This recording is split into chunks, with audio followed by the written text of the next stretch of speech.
Hello everyone, once again welcome back to our YouTube channel. So in this video हम discuss करने वाले हैं lesson number 3 के कुछ रिमेनिंग टॉपिक्स है, कुछ पॉइंट्स है जो कि हमारे प्रीवियस वीडियो में कवर नहीं हो पाए थे। तो आज की इस क्लास में लेसन नंबर 3 को कंप्लीट करने वाले हैं। जो भी हमारे रिमेनिंग पॉइंट है, टॉपिक्स है, उसको हम कवर कर लेंगे। तो स्टार्ट कर लेते हैं आज की अपनी क्लास को। और स्क्रीन पे आपको जो भी स्क्रॉल करता हुआ दिखाई दे रहा है, ये मैंने पार्ट नंबर 1 में कवर करवा दिया है। तो अगर आपने लेसन नंबर 3 का फर्स्ट पार्ट नहीं देखा है तो आप उसको प्लीज़ पहले वॉच कर लेना, देन आप आज की क्लास को देखना। उससे क्या होगा कि आपको क्लासेस सही लगेगा, आपको सारे पॉइंट सही तरीके से कवर हो जाएगा। इन सभी को हमने अपने पार्ट नंबर 1 में डिस्कस कर लिया है। तो आज की क्लास में स्टार्ट करेंगे वहाँ से जो कि हमारे प्रीवियस वीडियो में नहीं हो पाए थे। तो क्लासेस आपके लिए काफ़ी ज़्यादा हेल्पफुल होने वाले, वीडियो के लास्ट तक बने रहना। साथ ही क्लासेस के एंड में जाके अगर आपको क्लासेस सही लगे तो वीडियो को लाइक कर देना। एंड अगर आप चैनल पर फर्स्ट टाइम विजिट करो तो चैनल को सब्सक्राइब भी जरूर कर लेना। साथ ही अगर आपको क्लासेस सही लगे तो उसको अपने फ्रेंड्स के सर्कल के साथ शेयर भी जरूर कर देना। तो जैसा कि आपको स्क्रीन पे दिखाई दे रहा है, factor determining elasticity of demand for different goods. तो आज की ये जो हमारी क्लास है यहीं से स्टार्ट होने वाली है। इससे पहले लेसन नंबर 3 के जो भी टॉपिक्स है उसको हमने पार्ट नंबर 1 में कवर कर लिया है। मतलब कि आज की इस क्लास को हम यहीं से स्टार्ट करेंगे। तो factor determining elasticity of demand for different goods का मतलब है कि अलग अलग प्रोडक्ट के लिए या अलग अलग गुड्स के लिए जो हमारी डिमांड रहती है उसको एक तो प्राइस निर्धारित करती है, डिटरमाइन करती है। उसके अलावा कौन से ऐसे दूसरे पॉइंट्स है जो कि हमारे इलास्टिसिटी ऑफ डिमांड को अफेक्ट करता है या उसको डिटरमाइन करता है, निर्धारित करता है। तो ऐसे तो हमें पता है कि डिमांड और प्राइस में सबसे ज़्यादा कनेक्टिविटी रहती है। जो प्राइस है वो डिमांड को सबसे ज़्यादा अफेक्ट करता है, जो डिमांड है वो प्राइस को करता है। लेकिन काफ़ी सारे अलग पॉइंट्स भी है जो कि हमारे इलास्टिसिटी ऑफ डिमांड को अफेक्ट करता है, डिटरमाइन करता है। तो उन्हीं सारे अलग जो पॉइंट है उनको हम डिस्कस करने वाले हैं। तो सबसे फर्स्ट पॉइंट बताया गया है अवेलेबिलिटी ऑफ क्लोज सब्स्टिट्यूट्स। इसका मतलब है कि अगर जो भी प्रोडक्ट को हम खरीद रहे हैं उसके साथ में उस प्रोडक्ट का जो भी क्लोज सब्स्टिट्यूट्स है, अगर उसकी जो उपलब्धता है वो कितनी मात्रा में है, किस तरीके से है, तो ये भी क्या है हमारी इलास्टिसिटी ऑफ डिमांड को अफेक्ट करेगा। कैसे करेगा? जैसे कि देखो, मैं आपको पहले एग्जांपल के थ्रू क्लियर करवा देती हूँ। हम डेली लाइफ में टूथपेस्ट यूज़ करते हैं, हमारे टेस्ट के ऊपर रहता है कि हम कौन सा खरीदते हैं। कोलगेट खरीदते हैं या दूसरे काफ़ी सारे ब्रांड है, पेप्सोडेंट है, पतंजलि का आता है। उसके अलावा भी कई सारे ऐसे ब्रांड है जो कि हमें टूथपेस्ट देता है। लेकिन इन सभी का काम तो एक ही है, लेकिन अलग अलग जो कंपनी है ये हमें फैसिलिटीज़ प्रोवाइड करती है और हम अपने टेस्ट के अकॉर्डिंग उसको चूज़ करते हैं कि हमें कौन सा खरीदना है।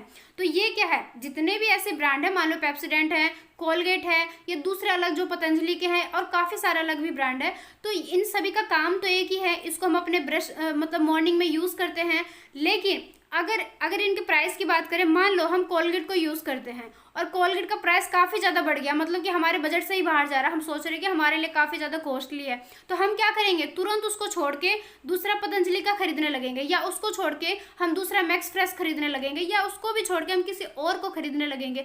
तो यहाँ पर क्या हुआ, जैसे ही प्राइजेस में चेंजेस आता है उसके अकॉर्डिंग हम क्या करते हैं, अपने टेस्ट को बदल लेते हैं, हम दूसरे चीज़ को प्रेफर करने लग जाते हैं। इसका मतलब ये है कि अगर कोई भी प्रोडक्ट जिसके डिफरेंट कंपनीज है जो कि हमारे किसी एक ही नीड्स को कंप्लीट करती है, तो उस व्यवस्था में, उस कंडीशन में हम क्या करते हैं, हमारे लिए प्राइस ज़्यादा मैटर कर जाता है। हम प्राइस के अकॉर्डिंग ही चीज़ को देखते हैं कि हमें क्या लेना चाहिए, क्या नहीं लेना चाहिए। तो इसका मतलब ये है, इस लाइन का मतलब जो हम फर्स्ट पॉइंट को कवर कर रहे हैं, क्लोज सब्स्टिट्यूट्स का मतलब यही है, अगर किसी भी प्रोडक्ट के पास में, किसी भी प्रोडक्ट के बारे में अगर हमें उसके सबसे ज़्यादा क्लोज सब्स्टिट्यूट्स मिलते हैं तो वहाँ पर क्या है, इसका जो इलास्टिसिटी ऑफ डिमांड है वो इलास्टिक हो जाता है। मतलब कि वो चेंज होता रहता है, वहाँ पर जो चीज़ें फिक्स नहीं रहता है, इनइलास्टिक नहीं रहता है। लेकिन अगर इसको दूसरे एग्जाम्पल में बताओ, जैसे कि नमक का एग्जाम्पल ले लो, जो कि हमारे डेली लाइफ में यूज़ किया जाता है, उसको हम ना तो ना कर सकते, ना ही हम ऐसा कर सकते कि हमें कम यूज़ करना चाहिए या दूसरे ब्रांड को की तरफ प्रेफर करना चाहिए। लगभग सब कंपनी एक ही है।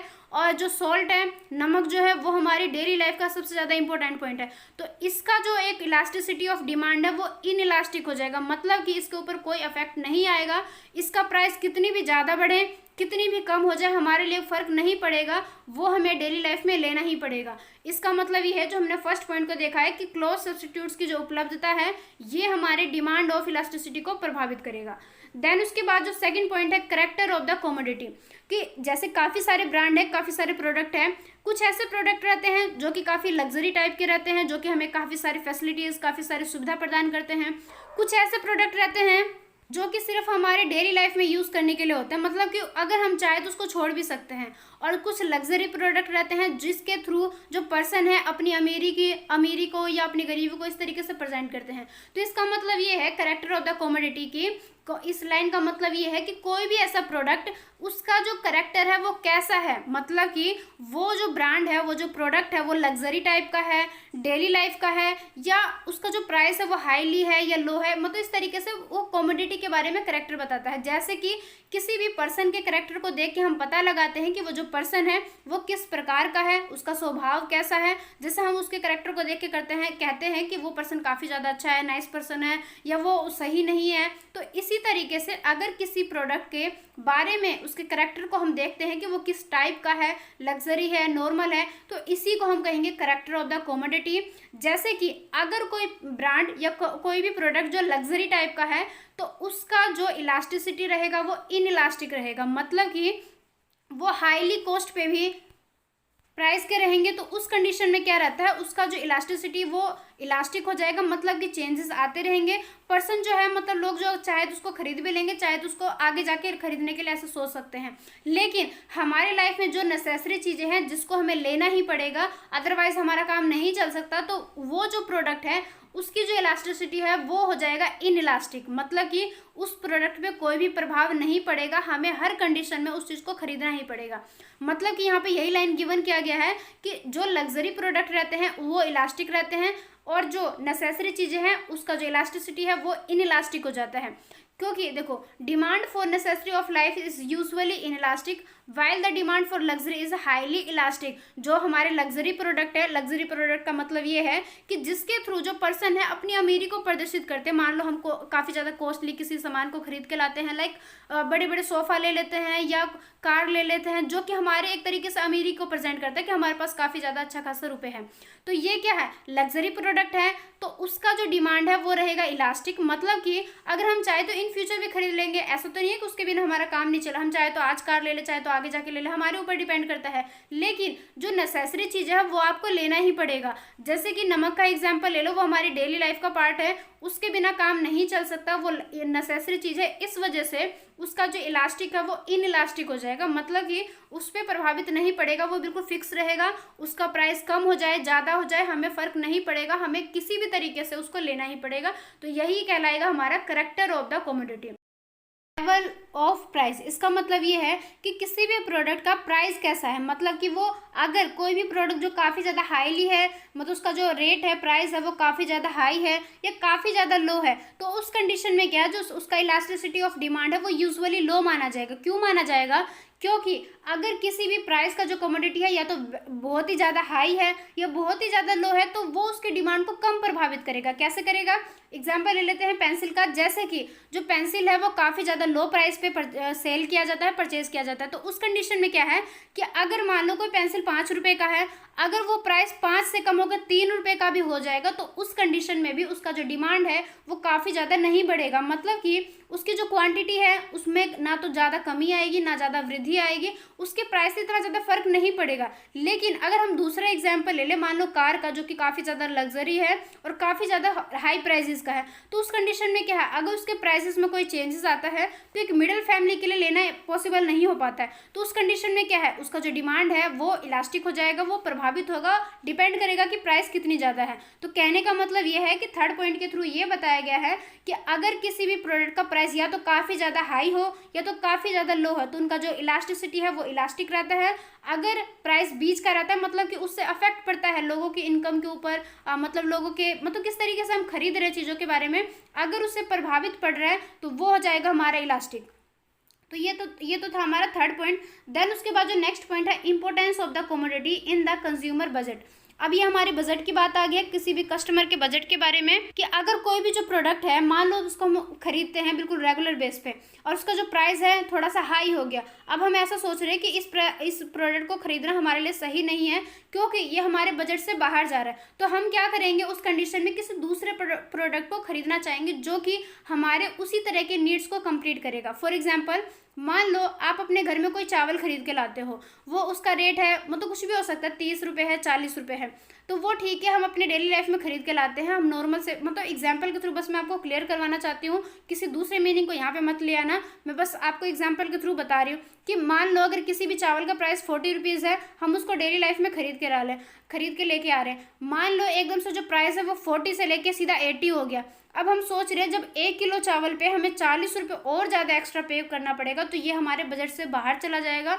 तो हम क्या करेंगे उस कंडीशन में, उसको छोड़ना चाहेंगे और हम चाहेंगे कि इसी प्राइस में 40-45 के अराउंड ही हमें किसी दूसरे ब्रांड की तरफ हम चले जाते हैं। तो ये क्या है, ये बताता है कि किसी भी कंज्यूमर का जो बजट है ये भी इलास्टिसिटी ऑफ डिमांड को प्रभावित करता है। तो यहाँ पे इस पॉइंट के थ्रू यही बताया गया है कि अगर जो प्राइस है उसमें कितनी ज़्यादा चेंजेस आती है, कितनी ज़्यादा कमी आती है, ये कस्टमर के बजट के अंडर है या नहीं है, तो ये भी हमारी इलास्टिसिटी ऑफ डिमांड को प्रभावित करेगा। तो इस तरीके से जो एक हमारा बजट है ये भी इलास्टिसिटी ऑफ डिमांड को काफ़ी ज़्यादा हाईली प्रभावित करेगा। उसके बाद जो नेक्स्ट पॉइंट है, the possibility of new customer entering the market. इसका मतलब ये है कि किसी भी प्रोडक्ट के बारे में कितने ज़्यादा नए कस्टमर बन सकते हैं, ये भी क्या करेगा, इलास्टिसिटी ऑफ डिमांड को प्रभावित करेगा। कैसे करेगा, मान लो किसी प्रोडक्ट का प्राइस कम हो जाता है तो दूसरे नए कस्टमर भी आना चाहेंगे। अगर उसका जो प्राइस है वो काफ़ी ज़्यादा हाई हो जाता है तो जो रेगुलर कस्टमर थे वो भी उसको छोड़ के किसी दूसरे ब्रांड की तरफ चले जाएंगे। तो इसका मतलब ये है कि अगर मार्केट में नए कस्टमर आते हैं, मार्केट का मतलब ये है कि हमारे ब्रांड की तरफ, हमारे प्रोडक्ट की तरफ अगर नए कस्टमर आते हैं तो इससे भी क्या हो जाएगा, जो इलास्टिसिटी ऑफ डिमांड है वो प्रभावित होगा। जैसे कि यहाँ पे एग्जाम्पल के थ्रू बताया गया है, When the price of a commodity is high, only the relatively rich people can afford to buy it। कि जैसे कि किसी भी कमोडिटी का प्राइस अगर काफ़ी ज़्यादा हाई हो जाता है तो वहाँ पर जो रिच पर्सन है, काफ़ी ज़्यादा अमीर लोग हैं, वही उसको अफोर्ड कर पाएंगे। इसी तरीके से बट द प्राइस जैसे ही कम हो जाता है, it becomes usable to new customer, कि जैसे उसका प्राइस कम हो जाता है तो दूसरे नए कस्टमर भी है जो उसको अफोर्ड कर पा रहे हैं, मतलब उनके लिए लेना सही है, उनके बजट के अंडर है, तो वो क्या करेंगे, उसको खरीदना चाहेंगे। तो ये क्या है, ये इलास्टिसिटी ऑफ डिमांड को प्रभावित कर देगा, एकदम से नए कस्टमर को हमारी तरफ ला देगा। तो ये क्या है, जो पॉइंट बता रहा है, the possibility of new customer entering the market. उसके बाद है पॉसिबिलिटी ऑफ पोस्टपोनिंग परचेजेस। इसका मतलब ये है, एग्जाम्पल के थ्रू समझ लेते हैं, उसके बाद जब आप लाइन को रीड करोगे तो आपको बिल्कुल क्लियर हो जाएगा। पहले मैं आपको एग्जाम्पल के थ्रू बता देती हूँ। पॉसिबिलिटी ऑफ पोस्टपोनिंग परचेजेस का मतलब ये है कि अगर कोई भी प्रोडक्ट जो आप आज की डेट में खरीदना चाहते हो बट उसका जो प्राइस है या तो काफ़ी ज़्यादा हाई है, तो उस कंडीशन में हम क्या चाहेंगे कि इसको आज ना खरीद के इन फ्यूचर कभी और ख़रीद लेंगे। तो वहाँ पर क्या है, उसके बिना हम रह सकते हैं। मान लो कोई लग्जरी प्रोडक्ट है, मान लो कार का एग्जांपल ले लेते, कार हमें लेना है लेकिन हम चाह रहे हैं कि अगर हम आज नहीं लेंगे ना तो भी हमारा काम बन जाएगा, हम इन फ्यूचर इसको खरीद लेंगे। तो ये क्या है, हमने अपने परचेज को पोस्टपोन कर दिया, आगे के लिए रख दिया। तो लेकिन ये पोस्टपोन कब हो सकता है, जबकि जो प्रोडक्ट है हमारे लिए लग्जरी है और उसके बिना हमारा काम चल सकता है। लेकिन कुछ ऐसे प्रोडक्ट है जिसके बिना हमारा डेली लाइफ में नहीं चल सकता, लाइक मेडिसिन हो गया, अगर हम बीमार है तो हमें लेना ही पड़ेगा, चाहे वो कितने रुपए का ही हो। एजुकेशन है, काफ़ी ज़्यादा ज़रूरी चीज़ है, ये हमारी लाइफ में नेसेसरी चीज़ है, तो इसके बिना हम नहीं रह सकते। इसका प्राइस अगर मान लो आज कुछ भी है, चेंजेस भी हो जाता है तो भी हमें लेना ही पड़ेगा। तो इसका जो इलास्टिसिटी ऑफ डिमांड है वो इनइलास्टिक हो जाएगा। इनइलास्टिक का मतलब ये है कि यहाँ पर प्राइसेस से हमारे क्वांटिटी पे फ़र्क नहीं पड़ेगा, हमें डेली लाइफ में इस चीज़ को प्रेफर करना ही पड़ेगा। लेकिन अगर हम बात करें फर्नीचर की, रेफ्रिजरेटर की, टेलीविज़न की, कुछ भी ऐसा चीज़ जो कि इसेंशियल नहीं है, मतलब उसको हम इन फ्यूचर भी खरीद सकते हैं, अगर आज की डेट में नहीं लेंगे तो उसके बिना भी हमारा काम चल जाएगा। तो ये जो ब्रांड है, ये जो प्रोडक्ट है, ये इलास्टिक होते हैं और जिसके बिना हमारा काम नहीं चल सकता, बिल्कुल नेसेसरी चीज़ है, उसको हमें आज की डेट में लेना ही पड़ेगा, दैट इज़ इन इलास्टिक। तो ये पॉइंट भी आपको क्लियर हो गया होगा।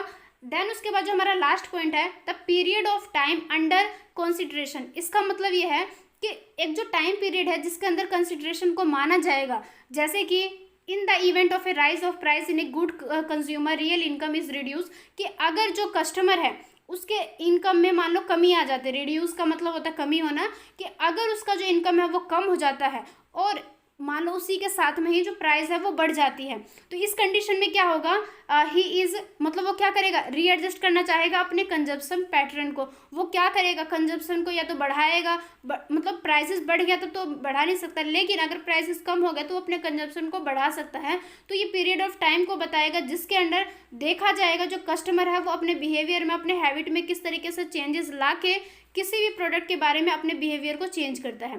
तो ये था हमारा the period of time under consideration. तो आई थिंक आपको ये सारे पॉइंट क्लियर हो गया होगा। यहाँ पे लाइन में भी यही लिखा है, आप वीडियो के थ्रू चीज़ों को समझ के देन इसको रीड करके अपने पॉइंट को सही तरीके से क्लियर कर सकते हो। बाकी मैंने अपने तरफ से सही तरीके से बताया है।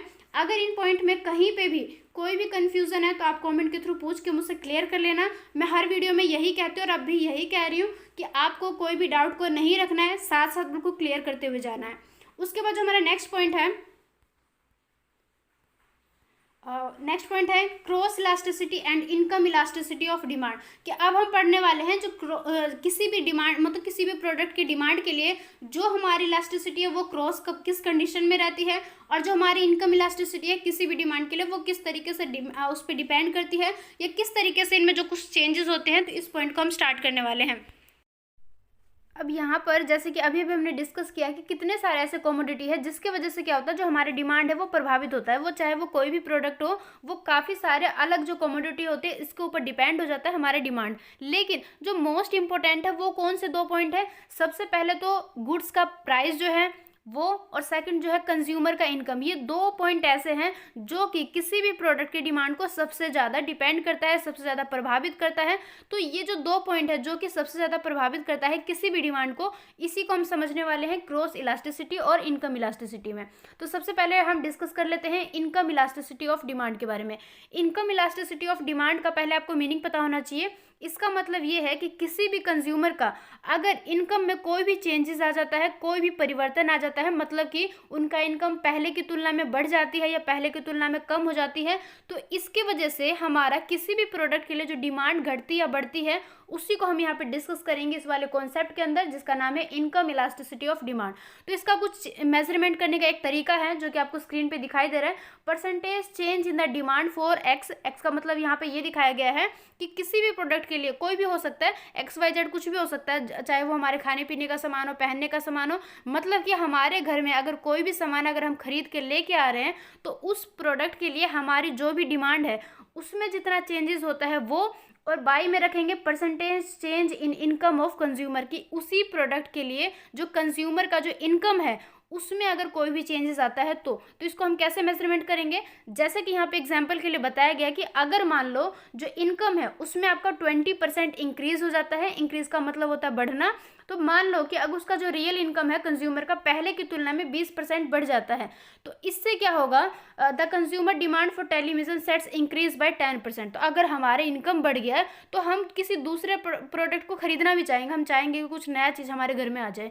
तो उससे क्या होगा, मान लो 20% अगर हमारी सैलरी बढ़ गई है तो कहीं ना कहीं 10% उसका जो प्रभाव है वो हमारी डिमांड में भी दिखाई देगा। तो इससे क्या है, अगर हम इसको मेजरमेंट करें, सॉल्व करें, तो यहाँ पे आपको दिखाई देगा, यहाँ पे इस तरीके से सॉल्व करके 0.5% का जो यहाँ पे चेंजेस आपको दिखाई दे रहा है। तो इससे क्या हम इस चीज़ का अंदाज़ा लगा सकते हैं कि किस तरीके से जो कंज्यूमर का इनकम अगर बढ़ती या घटती है तो उसके अकॉर्डिंग क्या होता है, जो हमारी डिमांड है वो भी घट जाती है या बढ़ जाती है, डिपेंड करता है हमारे इनकम पे। अगर इनकम बढ़ रही है तो हमारी जो डिमांड है वो भी बढ़ जाएगी किसी भी प्रोडक्ट के लिए। अगर हमारी सैलरी इनकम कम हो जाती है तो उसके अकॉर्डिंग जो एक कंज्यूमर का जो एक डिमांड है वो भी कहीं ना कहीं कम हो जाएगी। तो ये इस पॉइंट के अंदर बताया गया है। लेकिन ये तो एक नॉर्मल सा एक कॉन्सेप्ट है जिसके थ्रू हम ये समझते हैं, लेकिन कुछ ऐसे प्रोडक्ट भी होते हैं जहां पर इस चीज़ को मायने नहीं रखा जाता है, उस कुछ अलग से पॉइंट होते हैं जिसको हम आने वाली क्लासेस में डिफाइन करेंगे, डिस्कस करेंगे। लेकिन यहाँ पर आप जैसे कि हम डिस्कस करें इनकम इलास्टिसिटी ऑफ डिमांड, तो इस कॉन्सेप्ट के अंदर हम यही समझते हैं कि किस तरीके से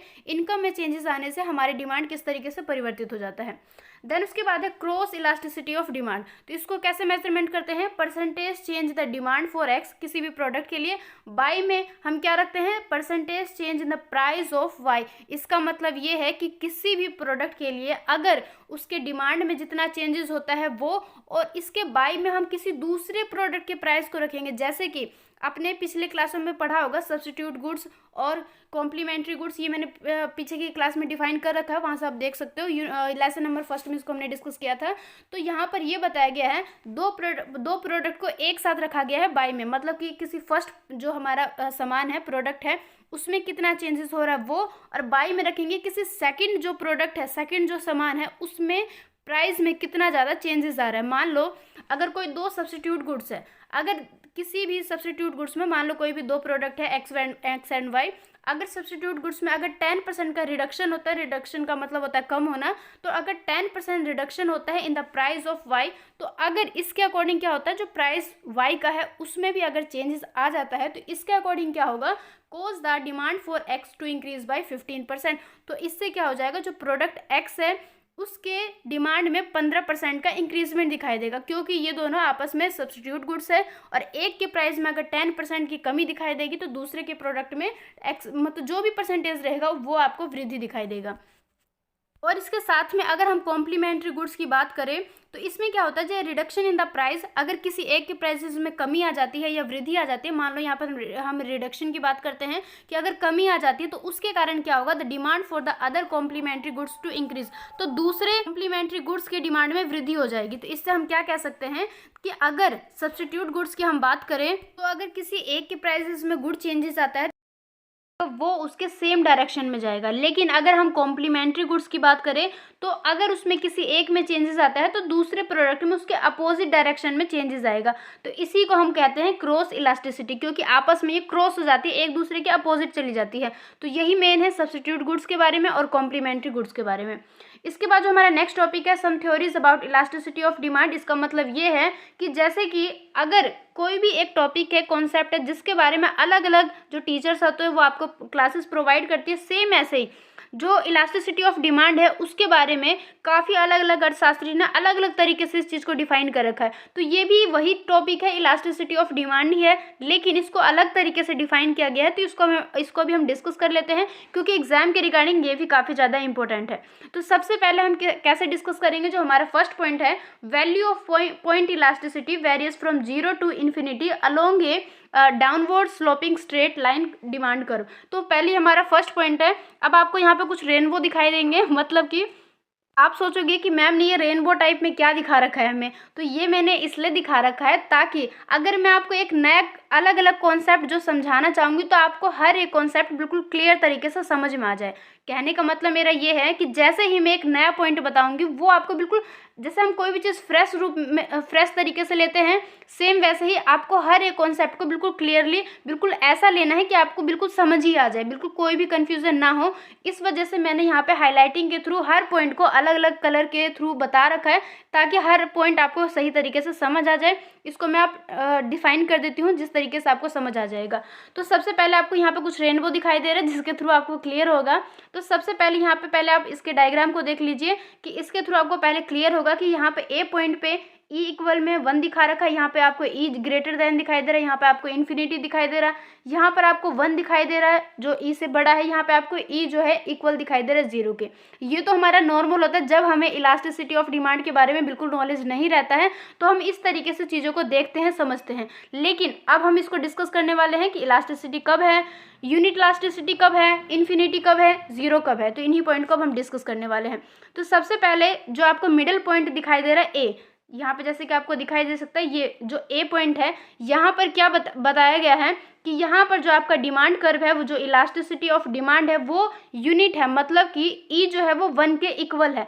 जब हमें इलास्टिसिटी ऑफ डिमांड के बारे में पता नहीं रहता तो हम क्या बोलते हैं, ई इक्वल में 1। लेकिन जब हमें पता है इलास्टिसिटी ऑफ डिमांड के बारे में, हम पढ़ रहे हैं, समझ रहे हैं, तो इसका मतलब है जो आपका इलास्टिसिटी है वो यूनिट है। यूनिट का हमने क्यों बोला है, क्योंकि यहाँ पर जैसे कि आपको दिखाई देगा जो लोअर सेगमेंट है मतलब कि ए से लेके D1 ये इक्वल है किसके, ए और डी के बराबर। मतलब कि अगर आप ए और D1 रख दोगे उसके बाई में अगर आप ए अपॉन में डी रख दोगे तो ये आपस में इक्वल है। कैसे इक्वल है कि ए से लेके डी के बीच में जो दूरी है वही ए से लेके D1 के बीच में दूरी है। तो ये इसको तो ये जो मिडल पॉइंट हो जाएगा ये क्या हो जाएगा, इक्वल में यूनिट के बराबर हो जाएगा। देन उसके बाद जो हमारा बी पॉइंट है, जैसे कि आपको यहाँ पे बी पॉइंट दिखाई दे रहा है, यहाँ पर आपको दिखाई दे रहा है जो ई है वो 1 से ग्रेटर है। तो इसका मतलब ये है कि यहाँ पर जो आपका सेकंड पॉइंट है यहाँ पर आपको जो ई है वो ग्रेटर देन दिखाई देगा 1 से, क्योंकि यहाँ पे BD1 जो है वो BD से बड़ा है। यहाँ पे जैसे आप देखो B ये हो गया, D1 ये हो गया, ये बड़ा है, किससे बड़ा है, B और D से, क्योंकि यहाँ से B से लेके और D1 के बीच में जो दूरी आपको दिखाई दे रही है वो B और D के दूरी से काफ़ी ज़्यादा है। तो इसका मतलब क्या है कि जो E है इलास्टिसिटी है वो 1 से ज़्यादा है। उसके बाद जो आपको सी पॉइंट दिखाई देगा, जैसे कि यहाँ पे आपको स्क्रीन पे दिखाई दे रहा है, यहाँ पे जो आपका इलास्टिसिटी है वो 1 से कम है। कैसे कम है, क्योंकि आपका जो CD1 है मतलब कि CD1 जो है वो कम है, किससे कम है, C और D के तुलना में। मतलब कि C से लेके D के बीच में जो दूरी है, जो गैप है वो C और D1 की तुलना में काफ़ी ज़्यादा है। तो इस वजह से जो हमारा E है वो 1 से कम हो जाएगा। यहाँ पे इलास्टिसिटी आपको जो 1 है वो ग्रेटर दैन दिखाई देगा। उसके बाद जो इस तरीके से हम जो आपका D1 दिखाई देगा ये आपका बिल्कुल 0 के इक्वल हो जाएगा, और जो D दिखाई दे रहा है वो इन्फिनिटी हो जाएगा, जो D1 है वो 0 के इक्वल हो जाएगा। तो इससे हम क्या कह सकते हैं, क्या आइडिया लगा सकते हैं कि जैसे हमें पता चला कि D1 जो है यहाँ पर इलास्टिसिटी ऑफ डिमांड है वो डिक्रीज होता दिखाई देगा, क्योंकि जो lower segment of the demand curve है वो स्मॉलर है। किससे स्मॉलर है, अपर सेगमेंट से। तो यहाँ पर जैसे कि आपको पॉइंट पे दिखाई दे रहा है एट पॉइंट D1 के पॉइंट पे आपको दिखाई देगा जो इलास्टिसिटी है वो 0 हो जाएगा, क्योंकि जो D1 है वो लोअर सेगमेंट माना जाता है और जो D जो है वो अपर सेगमेंट माना जाता है और जो D1 है वो लोअर सेगमेंट माना जाता है। और जब इस थ्योरी के अंदर हम चीज़ों को समझते हैं तो हम बाई में लेके चलते हैं। मतलब कि हम क्या करते हैं, लोअर सेगमेंट को ऊपर रख देते हैं और अपर सेगमेंट को नीचे रख देते हैं। उसके बाद हम ये पता लगाते हैं कि किन के बीच में दूरी ज़्यादा है। जिनके बीच में दूरी ज़्यादा रहता है वो यहाँ पर इलास्टिसिटी ऑफ डिमांड को प्रेजेंट करता है। तो ये तो हमारे यहाँ पे कॉन्सेप्ट क्लियर हो गया। उसके बाद जो हमारा नेक्स्ट दिखाई दे रहा है आपको स्क्रीन पे, यहाँ पे भी ये भी वही है, इलास्टिसिटी ऑफ डिमांड है, लेकिन इसका जो एक मेजरमेंट का तरीका है वो अलग है। तो यहाँ पर हम देखेंगे elasticity at different point along 2 और more parallel having the same slope demand curve, कि सेम डिमांड स्लोप पे किस तरीके से आपको 2 अलग अलग पॉइंट पे पैरेलल दिखाई देगा। तो सबसे पहले आप डायग्राम देख लो, इसके थ्रू फिर जब मैं आपको थ्योरी समझाऊंगी तो इससे क्या हो जाएगा, आप चीज़ों को रिलेट कर पाओगे और आपको सही तरीके से समझ आएगा। तो डायग्राम के थ्रू हमें क्या पता लग रहा है कि यहाँ पर जो प्राइस है वो फिक्स है और फिक्स प्राइस पे जो क्वांटिटी है, जो डिमांड है वो आपको बढ़ती हुई दिखाई दे रही है। फर्स्ट केस में हम डिस्कस करेंगे कि डिमांड कर्व बढ़ जाती है जब प्राइस फिक्स रहती है, तो उस कंडीशन में किस तरीके से डिफाइन होती है इलास्टिसिटी ऑफ डिमांड। और जब हमारी क्वांटिटी जो फिक्स हो जाती है, जो हमारा प्राइस है वो बढ़ती या घटती है, तो उसके अकॉर्डिंग जो हमारी क्वांटिटी और इलास्टिसिटी ऑफ डिमांड है वो किस तरीके से रिप्रेजेंट करती है, प्रेजेंट करती है। उसके बाद देखेंगे बिल्कुल मिडिल पॉइंट जहाँ पर दोनों बराबर हो जाते हैं। तो ये 3 पॉइंट है, इसको हम 1 बाय 1 डिस्कस कर लेते हैं। तो सबसे पहले जो फर्स्ट फिगर है, फर्स्ट डायग्राम जो आपको दिखाई दे रहा है, यहाँ पर हम क्या देखेंगे मेजरमेंट, कि जैसे कि आपको दिखाई दे रहा है D2 मतलब कि ये वाला जो आपको डिमांड कर्व दिखाई दे रहा है ये लेस इलास्टिसिटी है D1 की तुलना में, क्योंकि ये आपको बाहर की तरफ थोड़ा सा आगे की तरफ बढ़ता हुआ दिखाई दे रहा है। इससे हम क्या कंक्लूजन निकालेंगे कि जो एक तरीके से जो राइटवर्ड शिफ्ट हुआ है, मतलब कि डाउनवर्ड तरीके से जो स्लोपिंग डिमांड कर्व आपको दिखाई दे रहा है, इसने क्या किया है, लेस इलास्टिसिटी को प्रेजेंट किया है मतलब कि ईच प्राइस पे ये दिखाया गया है। और जो आपका पैरेलल जो लेफ्टवर्ड शिफ्ट हुआ है ये मोर इलास्टिसिटी को दिखाई दे रहा है। ये ऐसा इसलिए दिखाई दे रहा है क्योंकि इसको जब मेजरमेंट करते हैं तो कंपैरिजन करते हैं, उसके अकॉर्डिंग देखते हैं कि कौन ज़्यादा है कौन कम है। उसके बाद जो हमारा नेक्स्ट फिगर बता दे रहा है, जो ये आपको सेकंड यहाँ पे दिखाई दे रहा है कि किस तरीके से जो क्वांटिटी है वो फिक्स है। यहाँ पर आपको प्राइस पहले D1 दिखाई देगा, बाद में D2 दिखाई देगा। तो इससे क्या है, जो हमारा प्राइस है पहले बढ़ गया, लेकिन जो हमारी क्वांटिटी है वो फिक्स है। तो यहाँ पर P1 से लेके P2 के बीच में जो भी आपको चेंजेस दिखाई दे रहा है ये आपकी इलास्टिसिटी ऑफ डिमांड को दिखाई दे रहा है। फिर आपको इस फिगर में दिखाई दे रहा है कि किस तरीके से क्वांटिटी भी बढ़ रही है, प्राइस भी बढ़ रही है, लेकिन जो इनका मिडिल पॉइंट है यहाँ पे बिल्कुल दोनों जो चीज़ है बिल्कुल मिड पॉइंट पे जाके दोनों बराबर हो जाते हैं। जिसको हम मध्य बिंदु या हम इसको कई सारे अलग सम विच्छेद बिंदु इस तरीके का नाम भी देते हैं हिंदी में, और इंग्लिश में भी इस तरीके से मिडिल पॉइंट इस तरीके से डिफाइन करते हैं।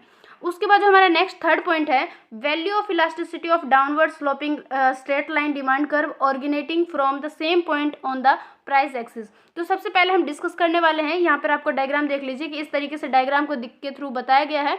अब हम इसको डिस्कस कर लेंगे कि जैसे कि प्राइस फिक्स है उसके अकॉर्डिंग जो आपका डिमांड कर्व है एक ऊपरी, जैसे कि आपको यहाँ ऊपर से दिखाई दे रहा है, डिमांड कर्व जो है नीचे की तरफ आपको दिखाई दे रहा है। पहले D1 है, फिर बढ़ के ये D2 दिखाई दे रही है। तो पहले इसको हम डिस्कस कर लेते हैं कि ऐसा क्यों दिखाई दे रहा है, ये किस तरीके से मेजरमेंट करते हैं।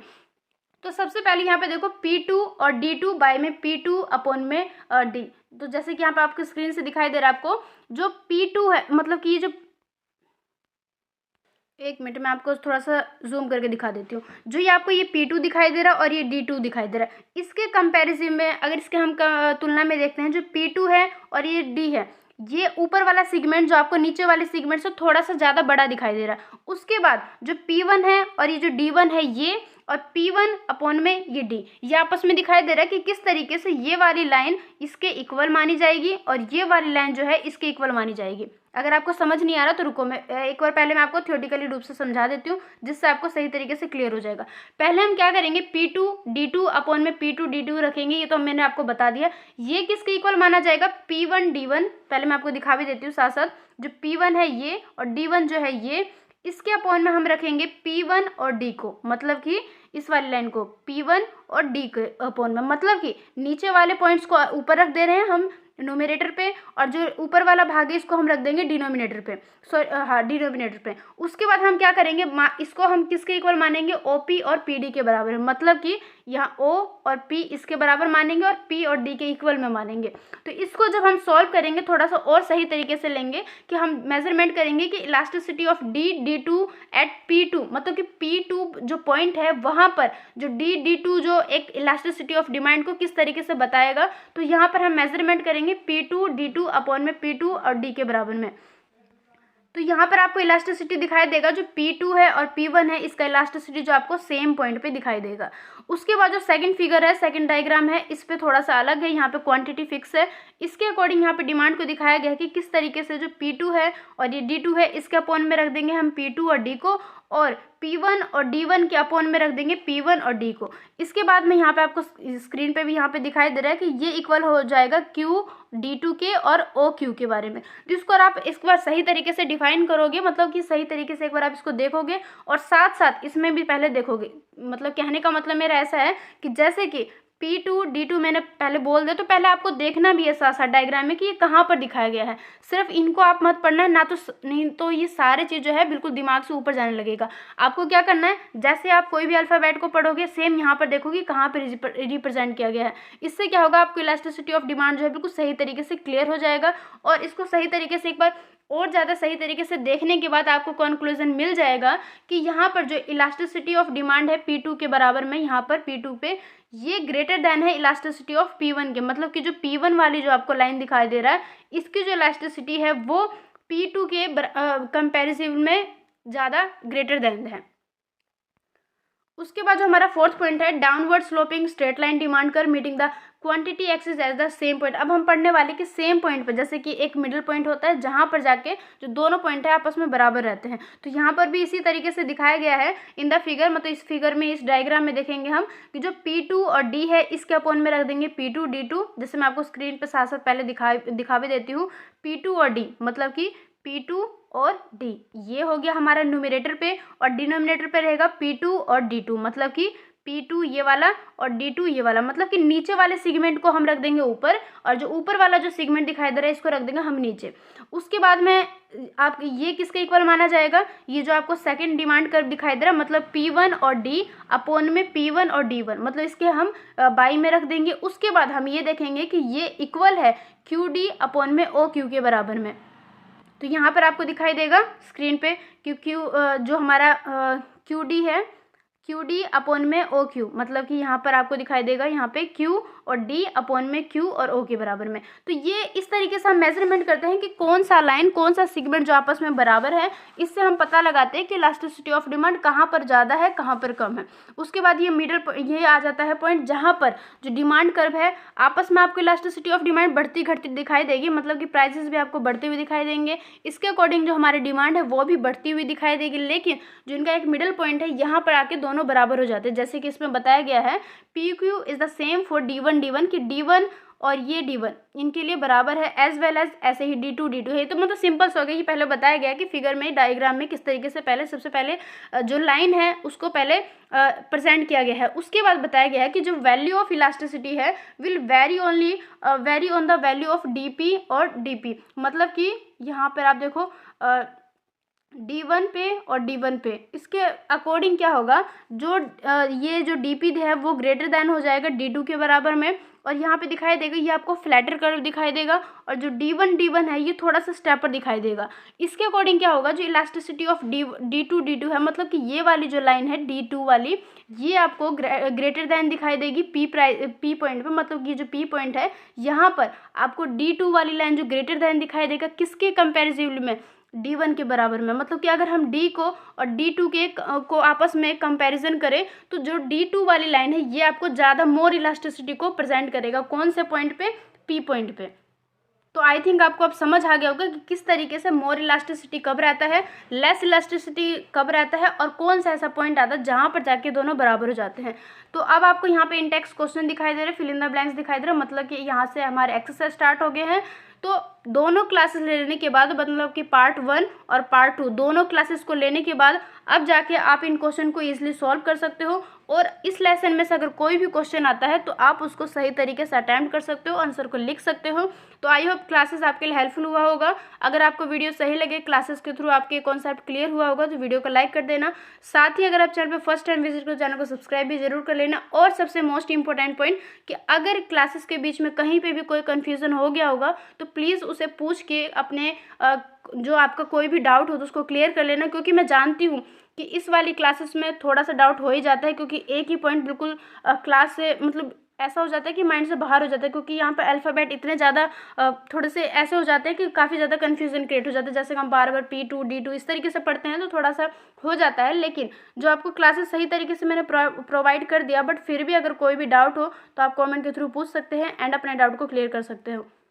लेसन नंबर 3 जो हमारा कंप्लीट हो गया, यहाँ से आपको लेसन नंबर 4 स्टार्ट दिखाई देगा, जैसे कि मैं दिखा देती हूँ। यहाँ से आपका लेसन नंबर 4 है, मतलब कि जो हमारी नेक्स्ट क्लास आएगी वो लेसन नंबर 4 का आएगा। तो आज की क्लास में बस इतना ही, क्योंकि लेसन नंबर 3 जो ऑलमोस्ट कंप्लीट हो गई। यहाँ से आपको शॉर्ट और लॉन्ग दोनों क्वेश्चन दिखाई दे रहा है। अब आप क्लासेस को लेने के बाद इनको सही तरीके से देख सकते हो और क्वेश्चन को सही तरीके से आप इनके आंसर को फाइंड आउट कर सकते हो। तो आई थिंक क्लासेस आपके लिए हेल्पफुल हुआ होगा। अगर वीडियो सही लगे तो लाइक कर देना, और मिलता अपने नेक्स्ट वीडियो में। तब तक के लिए bye and take care. So thank you so much.